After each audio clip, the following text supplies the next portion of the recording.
Sur RTCI, le journal de 13h30.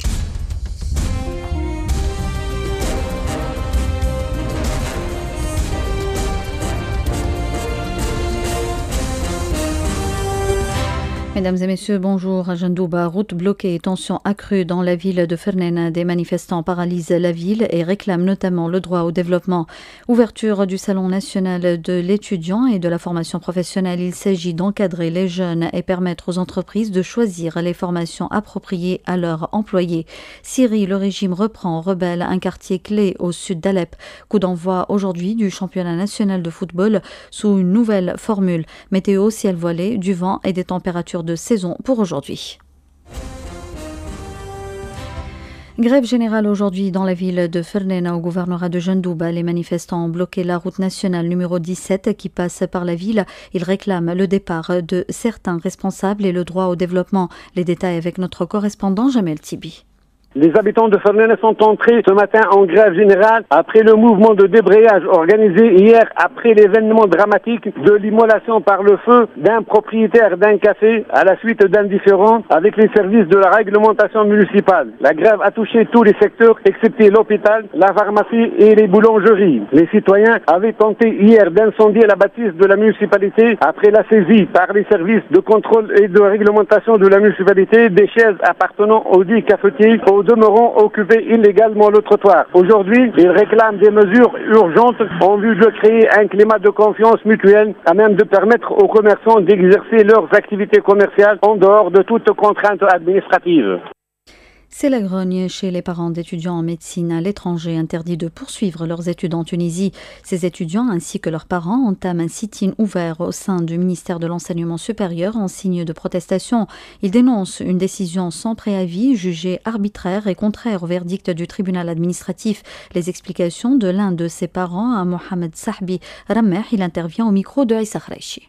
Une fois le premier cycle terminé et clos avec succès, il a été toujours de coutume que ces étudiants rentraient au bercail et terminaient le second cycle chez eux en Tunisie. Malheureusement, cette année, une surprenante circulaire parue le 4 juillet stipulant que ces étudiants n'avaient plus le droit de réintégrer les facultés tunisiennes, sans avoir été avertis au préalable 1 an ou 2 ans à l'avance pour qu'ils prennent leurs dispositions. D'autre part, des sacrifices énormes consentis par ses parents. Il y a des gens qui ont hypothéqué leurs biens, il y a des gens qui ont contracté des prêts. Le tribunal administratif débouta le ministère, nous donnant entièrement raison. Fort de cet arrêt, nous contactâmes alors le nouveau ministre vendredi dernier. Mardi, décision catastrophe sur tous les étudiants. Uniquement 20 étudiants seront autorisés à réintégrer les facultés tunisiennes. Nous sommes dos au mur. En guise de contestation, nous avons décidé de ne plus quitter l'enceinte du ministère.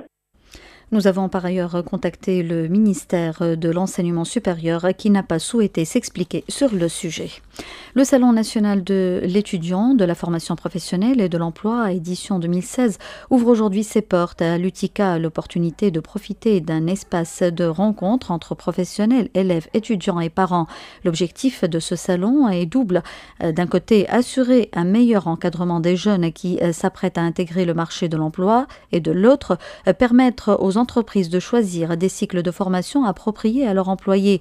Lamia Osleti, organisatrice du Salon de la formation professionnelle et de l'emploi, nous parle des nouveautés de cette édition. Elle intervient au micro de Aïssa Khreichi.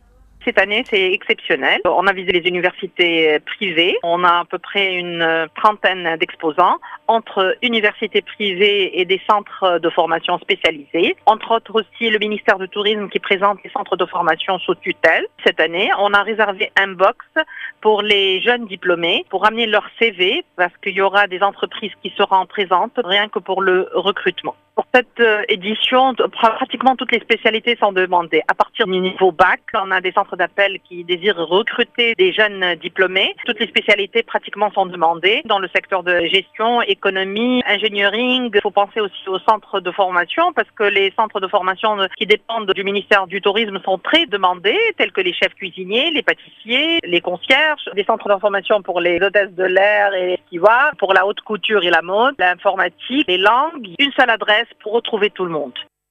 Pour la deuxième journée consécutive, la commission des finances au sein de l'ARP s'est réunie dans le cadre de la session parlementaire extraordinaire.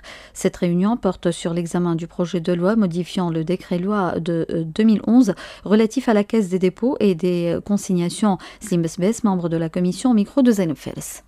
Nous avons évoqué un problème de principe d'ordre procédural. Est-ce qu'une loi peut modifier un décret-loi? Il y a eu des consultations auprès du tribunal administratif, mais puisque le projet a un caractère d'urgence, nous avons enfin proposé un article supplémentaire au départ pour éviter toute ambiguïté quant à ce problème juridique en ratifiant le premier article portant ratification du décret-loi pour élever ce décret-loi à l'échelle de la loi. Et ensuite, nous avons examiné au fond les deux articles du projet qui sont relatifs à la possibilité de création des filiales par la CDC. Ce projet de loi a donné de manière expresse la possibilité que les filiales soient exclues du régime des entreprises publiques à l'instar de la CDC. Donc tels sont les deux principaux objets des deux articles, en sus de l'article proposé par la Commission qui est relatif à la ratification du décret-loi de 2011. Le 8 septembre de chaque année sera désormais la journée nationale de protection des journalistes. La célébration aujourd'hui, pour la première fois par la Tunisie de cette journée, est placée sous le signe de la solidarité avec les familles des journalistes disparus depuis presque 2 ans en Libye. Soufiane Chourabi et Nadir Aktari. Cette journée permet également de passer en revue les violations de la liberté de la presse commises durant cette année.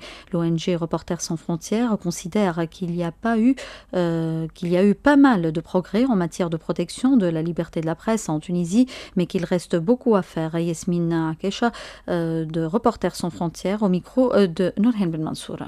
Il y a encore beaucoup d'efforts à fournir, notamment par le gouvernement qui vient d'être mis en place, pour protéger un peu plus la liberté de l'information qui reste une liberté fragile. Ce qu'on peut constater, nous, en 2016, en termes d'exactions contre les journalistes et contre la liberté de la presse, c'est d'abord qu'on n'a pas d'agression physique contre les journalistes. Par contre, le rapport policier-journaliste n'a pas été aussi tendu que les années précédentes. C'est peut-être aussi parce qu'il n'y a pas eu des événements comme l'année dernière. Par contre, on a des choses assez inquiétantes et qu'on pense être des moyens de pression et de harcèlement contre les journalistes, qui sont les convocations au sein des brigades de lutte contre le terrorisme. En janvier, une dizaine de journalistes ont été entendus par des brigades antiterroristes dans le cadre de leur travail, alors qu'ils devraient être protégés. La loi antiterroriste protège dans son article 35 le secret des sources, donc ça, c'est un agissement inquiétant. Concernant l'évolution de l'enquête sur la disparition en Libye des 2 journalistes tunisiens Reporters sans frontières est plutôt pessimiste. Yasmine Kesha. Je dois dire qu'on est assez pessimiste sur ce travail-là. D'abord parce que la situation en Libye est tellement changeante que c'est difficile d'avoir des interlocuteurs qui s'occupent de ce sujet quand ils mettent en priorité la question de la sécurité du pays contre Daesh, contre les milices armées. Donc aujourd'hui, nous, on constate une inertie et une indifférence de la part des autorités tunisiennes et des autorités libyennes sur le cas de Soufiane Chourabi et Nadir Aktari, inertie et indifférence que nous déplorons grandement. Le monde célèbre aujourd'hui pour la 50e année la journée mondiale de l'alphabétisation en Tunisie. On compte près de 2 millions d'analphabètes malgré les efforts déployés en faveur du droit pour l'accès à l'éducation de base. Retour sur l'évolution du taux d'alphabétisation en Tunisie avec Nedia Touiri de l'Institut national des statistiques au micro de Zied Mahchouba. 19,3%, c'est le taux d'analphabétisme en Tunisie. Le nombre d'analphabètes est alentour de 1 755 000. On trouve que l'année 1956, le taux a été à 84,7%. Sur 10 Tunisiens, on trouve 8 personnes analphabètes. Pour l'année 66, c'est aux alentours de 67,9%, c'est-à-dire on a gagné 20 points. Et ce rythme se maintient accéléré jusqu'à 1994, aux alentours de 32%. Et après, ce taux perd 9 points. En 2004, on se trouve à 22,9%. Et le rythme est un peu décéléré. On arrive à peine à améliorer le taux, c'est-à-dire on a baissé ce taux de 3,1 points pour aboutir à 19,3% en 2014. À noter que 758 millions d'adultes dans le monde ne savent ni lire ni écrire, dont les 2/3 sont des femmes. 124 millions d'enfants ne sont pas scolarisés.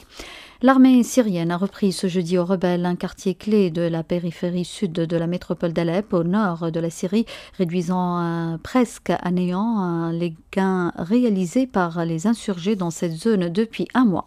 Les talibans sont entrés dans une capitale provinciale du sud de l'Afghanistan où les autorités locales réclamaient d'urgence du renfort, tandis que les habitants paniqués tentaient d'échapper au combat. Et puis le président français François Hollande a jugé ce jeudi que laïcité et pratique de l'islam étaient compatibles en France dans le respect de la loi en vigueur, en refusant toute législation de circonstance dans un contexte de surenchère politique où les thèmes de l'identité et l'immigration sont au cœur des débats en France. Avant la présidentielle de 2017, le chef de l'État s'est posé en défenseur de l'État de droit face au terrorisme.